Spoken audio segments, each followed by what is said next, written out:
નમસ્કાર મિત્રો, આ વાત છે સાબરકાંઠા જિલ્લાના એક નાના ગામની, જ્યાં ચારે તરફ ખેતરો અને ગાય ભેંસોના ઘંટીઓના અવાજ ગુંજે છે.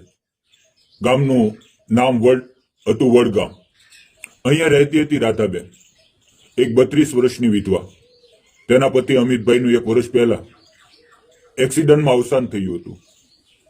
અમિતભાઈ ગામની પ્રાથમિક શાળામાં શિક્ષક હતા અને રાધાબેન પણ તે શાળામાં ભણાવતી હતી. તેમની એકમાત્ર દીકરી હતી મીરા.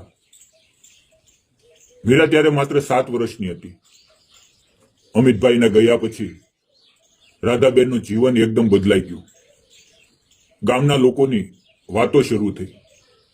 એકલી સ્ત્રી શાળામાં ભણાવે છે, શું થશે? મીરાને બાપુજીની જરૂર છે. વિધવા થઈને પણ સાડી પહેરે છે, આને ઘરમાં રહેવું જોઈએ. રાધાબેનના સાસુ સસરા પણ ખૂબ જ જૂના વિચારવાળા હતા. તેઓ કહેતા, બેટા તું અહીંયા રહે પણ બહાર ઓછું નીકળ, લોકો વાતો કરે છે. પણ રાધાબેન એક વાત માની નહીં. તેણે શાળામાં જવાનું ચાલુ રાખ્યું.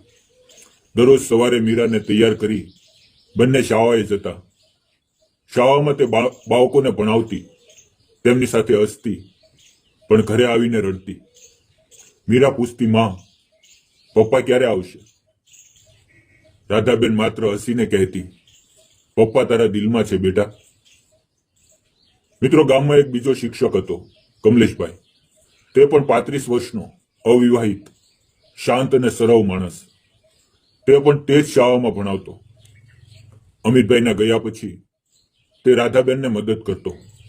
ક્યારેક મીરાને ઘરે મૂકી જતો, ક્યારેક શાળાના કામમાં મદદ કરતો. રાધાબેનને તેની સાથે વાતો કરવામાં આરામ મળતો. તેઓ બંને શિક્ષણ વિશે, બાળકો વિશે, જીવન વિશે વાતો કરતા. એક દિવસ શાળાના કાર્યક્રમમાં મીરાએ ગીત ગાયું. રાધાબેન આંખોમાં આંસુ સાથે તાળીઓ પાડી રહી હતી. કમલેશભાઈએ તેને જોઈને કહ્યું, રાધા તમે ખૂબ મજબૂત છો. મીરા તમારા જેવી જ બનશે. રાધા હસીને બોલી, સાહેબ મજબૂતી તો બાળકો આપે છે, પણ ક્યારેક લાગે છે કે જીવનમાં થોડી ખુશીની જરૂર છે.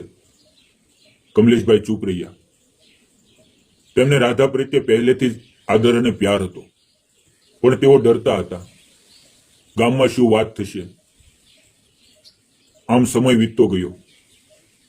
1 વર્ષ પછી ગામમાં એક મોટો તહેવાર આવ્યો, નવરાત્રી. ગરબાની રાત્રે ગામના મેદાનમાં થતા.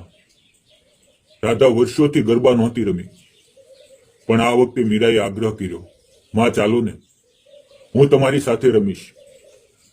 રાધા માની ગઈ. તેને સાદી ચણિયા ચોળી પહેરી, મીરાને પણ તૈયાર કરી ગરબા શરૂ થયા. રાધા ધીરે ધીરે ગરબા રમવા લાગી. કમલેશભાઈ પણ ત્યાં હતા. તેણે રાધાને જોઈને હસીને કહ્યું, આજે તમે ખૂબ જ સુંદર લાગો છો. રાધા શરમાઈ ગઈ. તે રાત્રે ઘરે આવીને વિચારવા લાગી, શું હું ફરીથી જીવી શકું? શું મીરાને નવા બાપુજી મળી શકે? ધીમે ધીમે વાત ગામમાં ફેલાઈ. કેટલાક લોકોએ વિરોધ કર્યો, આ તો અનૈતિક છે. પણ ગામના કેટલાક યુવાનો અને શિક્ષિત લોકોએ તેને સમર્થન કર્યું. રાધાના સાસુ સસરાએ પણ ધીમે ધીમે સમજી લીધું કે મીરાને સુખી જોવું છે. છેવટે કમલેશભાઈએ રાધાને પ્રસ્તાવ મૂક્યો, રાધા હું તને અને મીરાને સુખી રાખવા માંગુ છું, જો તમે ઈચ્છો તો. રાધાની આંખોમાં આંસુ આવી ગયા.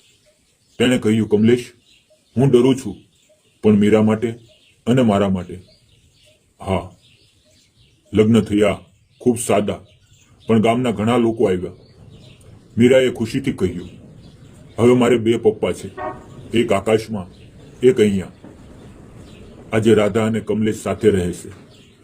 મીરા મોટી થઈ રહી છે, શાળામાં પ્રથમ આવે છે. રાધાબેન ફરીથી હસે છે, ગરબા રમે છે, જીવનનો આનંદ માણે છે.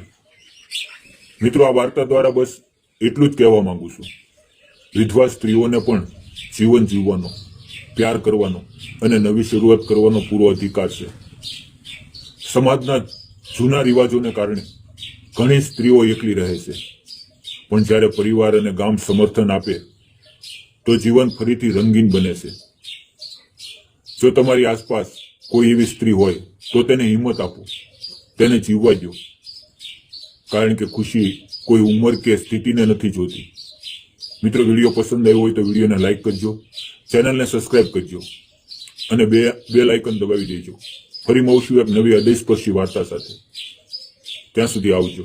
મિત્રો, વાર્તામાં આવેલા નામ, પાત્ર અને ઘટનાઓ ફક્ત કાલ્પનિક છે. તેનો કોઈ પણ વ્યક્તિ, જાતિ કે ધર્મ સાથે સંબંધ નથી. આ ફક્ત મનોરંજન અને સકારાત્મક સંદેશ આપવા માટે બનાવેલી છે. વિડીયો પૂરો જોવા બદલ આપ સૌ મિત્રોનો ધન્યવાદ. મિત્રો.